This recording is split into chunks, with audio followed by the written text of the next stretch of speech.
Welcome back to the Series 7 podcast video series. This is episode 6, and we're going to continue our discussion of fixed income investments.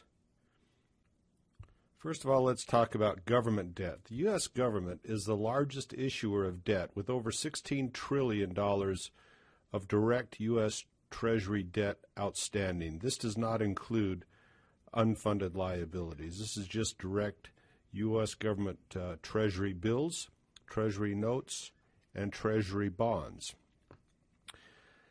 The U.S. government is not subject to the Securities Act of 1933. In order for the U.S. government to issue debt, all it really has to do is say, we're issuing debt, give it a CUSIP number, and that's all there is to it. It's sold, and there's no official statement, there's no trust indenture, there's no prospectus. You really don't have any documentation except a CUSIP number, which is associated with the debt. It's issued as book entry form since 1983. Prior to that, they did have registered bonds. But now all U.S. government debt is issued as book entry form, direct U.S. government debt. And it is sold via an auction process. Direct dealers bid on what they will pay or what yield they will take in order to buy U.S. government debt. There are Treasury Notes, Treasury bonds, and really Treasury Bills are non-callable. There really is no reason you'd ever call a Treasury bill because it's a short-term, less than a one-year investment. So there's no calling of Treasury Bills. But the longer-term notes and bonds are non-callable, and that's a big issue. That's a big advantage to buyers of government debt that want to plan on a specific interest rate for a period of time. It's considered the highest rated debt issued in the United States. And for all practical purposes, if your client asks you for a risk-free investment, your only choice is direct U.S. government debt. No other debt is considered risk-free. Now, it's risk-free for it's risk-free for principal, not for purchasing power. As long as your client buys at par U.S. government debt, he will receive par back. The government can always print up new money, or the Federal Reserve Board can always print up new money to pay off that debt. So you will get a dollar back, but there's no telling what that dollar will be able to buy.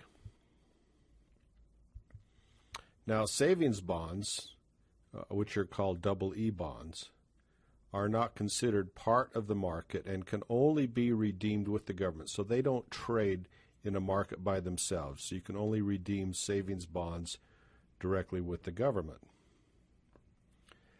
Interest on U.S. Treasuries is subject to U.S. federal taxation but exempt from state taxation. Now, this is direct Treasury. This is direct bills, notes, and bonds. It doesn't apply necessarily to the agencies. They have their own special cases.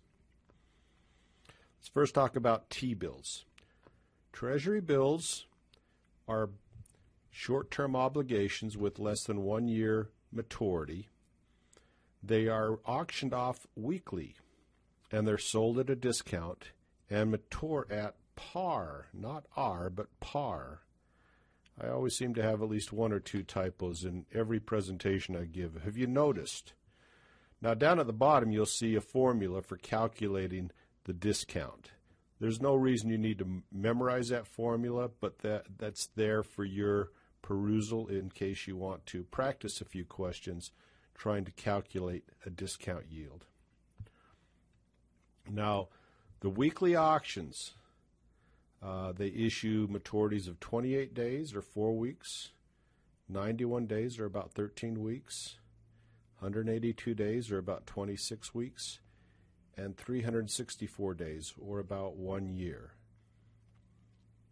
I'm not sure you're going to need to know those actual numbers, but just so you understand, that's the maturity dates that they issue Treasury bonds in. And they're sold at auctions that are held weekly. Individuals may buy government bills directly by going to www.treasurydirect.gov, and you can search around there and find out where individuals can go to buy Treasury bills directly. Minimum purchase is $100, and any orders need to be entered before 11 o'clock on the Monday of the auction.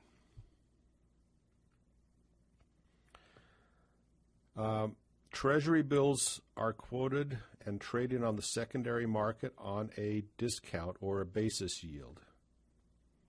Remember, you're going to buy these bonds at a discount and they mature at par. There's no interest payments. You're buying them at a discount and they mature at par. T-notes, they earn a fixed interest rate payable every 6 months until maturity. They're issued in 2-year, 3-year, 5-year, 7-year, and 10-year maturities. And they are sold at auction about once every month, every 4 weeks. Now, the 10-year Treasury is the common benchmark. When people are talking about U.S. government bonds moving, they say bonds have moved up or bonds have moved down. What they're talking is the price of a 10-year benchmark Treasury note. So this is the most recent issue of a 10-year Treasury note. So what do they mean when a 10-year Treasury's gone up? That doesn't mean the interest rate has gone up. If you paid attention to the last video episode, that means the interest rates have gone down. If you see Treasury notes are going down, that means interest rates are going up. It's counterintuitive, but that's what it means. They are non-callable, and they're quoted in the secondary market as a percentage of par in 30/2 of a point. So, for example, if you saw a quote of 96:07, this indicates that it's trading at 96 plus 7/32 of a percentage point of par, or $962.19. Now you can see that written any number of ways. 96:07, 96, those should be 96-07 or 96:07. Or decimaltized like 96.21875. So you might see a plus at the end of that, which would mean a tiny, a 64th. We talked about that. And a third digit, which I've never seen, but apparently does exist. If you saw a third digit, it would be 1/256 of a point. So if you saw 96:07, it would be 96 plus 7/32 plus 1/64. And if you saw 96:073, that would be 96 plus 7/32 plus 3/256 of a percentage point. I've never seen that, but if you're trading in U.S. government debt as a profession, as a trader, you may see this. You probably will.